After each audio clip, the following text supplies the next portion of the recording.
Hello friends, कैसे हो आप। मैं संतोष। स्वागत है आप सभी का जोन आउट हिस्ट्री में। आज मैं आया हूँ एतमाद-उद-दौला। ये एक मकबरा है और बहुत ही फेमस मकबरा है। दूर दूर से लोग यहाँ पर घूमने के लिए आते हैं। आगरा में पड़ता है। तो चलिए आज मैं आपको दिखाता हूँ एतमाद-उद-दौला का मकबरा, जिसको बेबी ताज के नाम से भी जाना जाता है। आज हम इसकी हिस्ट्री एक्सप्लोर करने की कोशिश करेंगे और आपको बताएंगे कि क्या इसका इतिहास रहा होगा।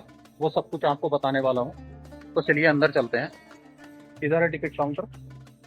यहाँ पर टिकट मिलता है और टिकट मैंने ले लिया है। मैंने अंदर एंट्री कर ली है गेट से। सामने मेन गेट, वहीं से मैंने एंट्री की है। और एंट्री करते ही यहाँ पर बहुत ही खूबसूरत दो बाग मुझे दिखाई दिए हैं। एक बाग इधर है, बहुत ही खूबसूरत है, और एक बाग इधर है। काफी बड़े बड़े ये दो बाग हैं।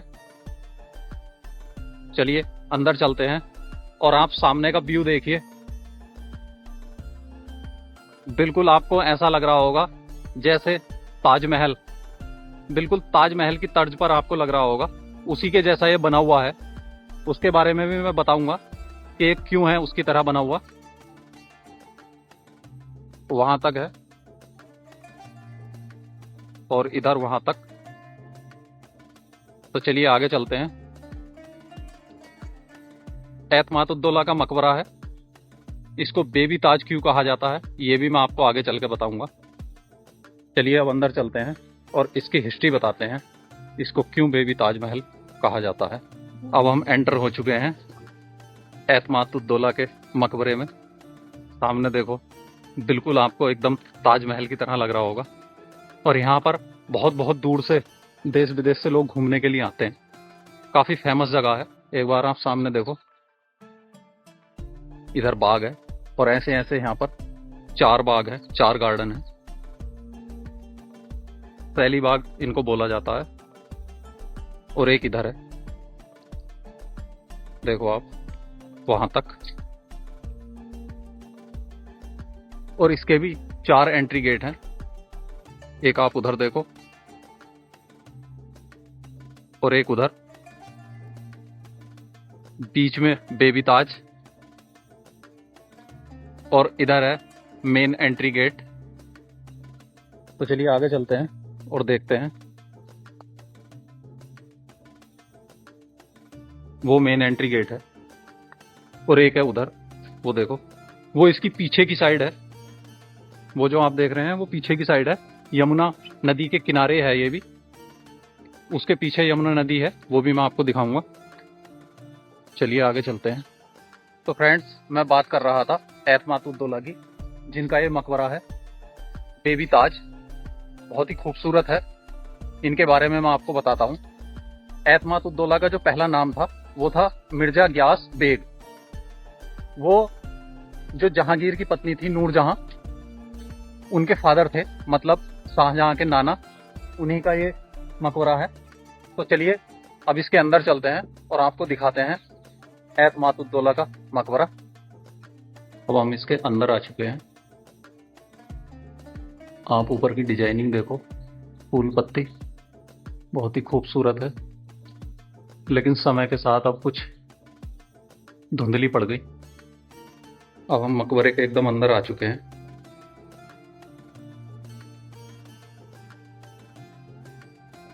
इधर जो आप देख रहे हैं इनकी फैमिली की ये कब्र है।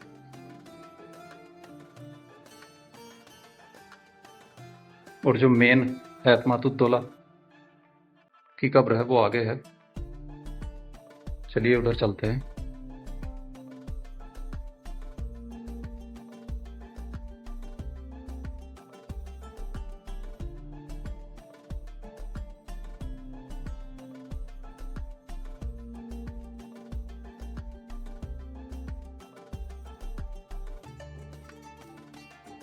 और इसका जो कलर गोल्ड का है वो इसलिए है, इस पर गोल्ड की लेयर चढ़ी हुई है। जी हाँ दोस्तों, कब्र के ऊपर गोल्ड की लेयर, कमाल है। चलिए बाहर चलते हैं।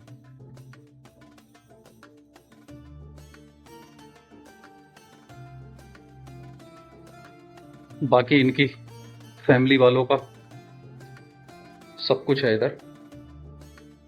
देखो इस तरीके से कुछ बनाया गया है। देखो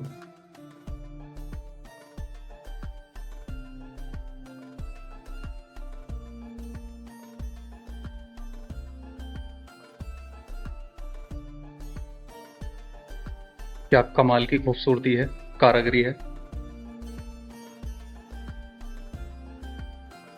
तो फ्रेंड्स, ऐसी जगह, ऐसा मकबरा आज से पहले आपने नहीं देखा होगा। इतना खूबसूरत, इतना भव्य, इतना विशाल, बहुत ही कमाल है। और इसकी हिस्ट्री के बारे में मैं बात कर रहा था कि ये मकबरा बेबी ताज के नाम से क्यों जाना जाता है, उसको भी मैं आपको बताऊंगा। इस मकबरे को बेबी ताज क्यों कहा जाता है। बेबी ताज इसको इसलिए कहा जाता है, जो ताजमहल है अपना आगरा का, उससे पहले इसको बनवाया गया था। वो ताजमहल उसके इस मकबरे के बाद में बना है, इस बेबी ताज के बाद में बना है। बाद में बनने का कारण ये है क्योंकि एतमादुद्दौला जो थे वो शाहजहां के नाना थे। तो नाना तो उनके पहले ही गुजरे हैं, पहली बात है उनसे। ताजमहल तो बाद में बना है, वो शाहजहां ने बनवाया है। तो ये शाहजहां के नाना का है और बिल्कुल इसी की तर्ज पर उस ताजमहल को बनवाया गया है। शाहजहां ने जो बनाया है वो इसी की तर्ज पर उसको बनवाया गया है। तो इसीलिए इसको बेबी ताज कहा जाता है। और इसमें जो पत्थर लगा है, जो आप पत्थर देख रहे हैं व्हाइट संगमरमर का, ये सबसे पहले मुगल साम्राज्य का सबसे पहला मकबरा संगमरमर का यही है, बेबी ताज। इसी को बेबी ताज कहा जाता है। एतमादुद्दौला का मकबरा सबसे पहले संगमरमर इसी में लगा है। राजस्थान का मकराना संगमरमर जो है वो सबसे पहले मुगल साम्राज्य में यहीं पर लगा था। वो वाला ताजमहल बाद में बना है। तो इसीलिए इसको सर बेबी ताज कहते हैं। पहले बना मिनी ताजमहल, बेबी ताजमहल, एतमादुद्दौला का मकबरा। उसके बाद शाहजहां ने बनवाया है मुमताज महल। चलिए अब आगे चलते हैं और आपको दिखाते हैं। यहाँ से यमुना नदी इसकी पीछे की साइड में है, पीछे का गेट, इसके ठीक पीछे यमुना नदी बिल्कुल एकदम ताजमहल की तरह है। चलिए अब इसके अंदर चलते हैं। ओहो भाई, बहुत ही ठंडी ठंडी हवा आ रही है यमुना नदी से टकराकर। बहुत ही ठंडी हवा आ रही है। इधर कुछ गेट लगे हुए हैं, यहाँ पर रहने की जगह भी थी। उनकी फैमिली के कुछ लोग यहाँ पर रहते भी थे, देख सकते हैं आप। इधर गेट है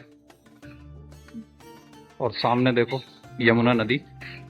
यमुना नदी के किनारे बसा बेबी ताज, एतमादुद्दौला का मकबरा। सामने है आगरा शहर। बहुत ही कमाल की ठंडी ठंडी हवा आ रही है यहाँ पर।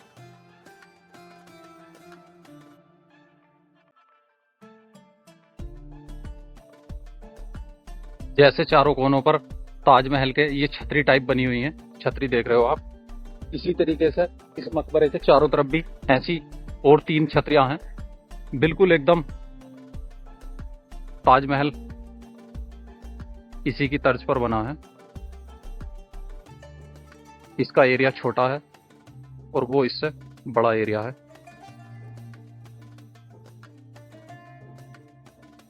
अब मैं आपको इसकी एक बहुत ही यूनिक चीज दिखाने वाला हूँ। इधर देखो, जाल से बंद करा गया ये रास्ता, नीचे को सीढ़ी जा रही है, नीचे नीचे। और इधर भी देखो, यहाँ पर भी नीचे को सीढ़ी जा रही है। देखो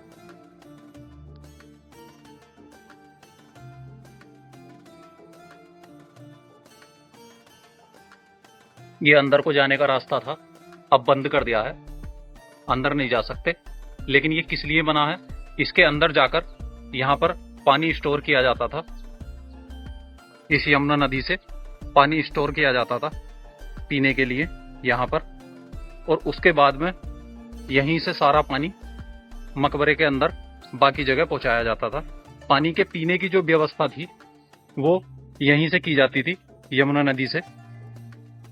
और बाग बनाने का सबसे बड़ा कारण क्या था वो मैंने आपको बता ही दिया, क्योंकि उस टाइम में बागों की बहुत ज़्यादा कमी थी, तो इसीलिए आगरा शहर के अंदर काफ़ी सारे बाग बनाए गए हैं, बहुत सारे बाग हैं, यही कारण था। और यमुना नदी के किनारे मकबरे बनना और फेमस प्लेस जितने भी हैं वो बनना केवल पानी की सुविधा के लिए, इसीलिए यहाँ पर बनाए जाते थे। तो फ्रेंड्स, मैं आपको यहाँ की सारी जानकारी दे चुका हूँ, जो भी यहाँ की हिस्ट्री थी वो सारी सब कुछ बता चुका हूँ, जितनी मेरी नॉलेज थी उसके हिसाब से। तो कैसी लगी आपको ये वीडियो पसंद आई हो तो लाइक एंड शेयर, यदि चैनल पर नए हो तो चैनल को सब्सक्राइब कर लेना, क्योंकि मैं ऐसे ही हिस्टोरिकल पैलेस की स्टोरी लाता रहता हूँ। मिलते हैं नेक्स्ट वीडियो में, तब तक के लिए टेक केयर, बाय बाय।